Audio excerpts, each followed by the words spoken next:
morning, Redbirds. Hi, we miss you. I'm going to read you a book titled Little Blue Boat by Ginger Swift. On the waves of the sea, something blue rocks and floats. What can it be? A little blue boat. The little blue boat has friends in these waters. A dolphin, a seal, and 2 little otters. Deeper down in the sea, where the water goes dark, swim a lobster, a jelly, and even a shark.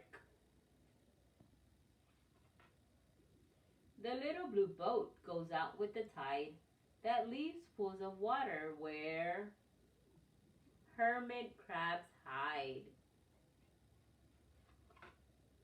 Oh, look, out there. Do you see 2 big tails?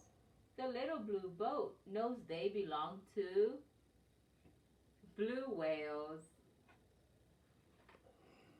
The little blue boat has friends that have feathers. How nice to have someone to sail with together. Hope you enjoyed the story, Redbirds. Hope to see you soon. Bye.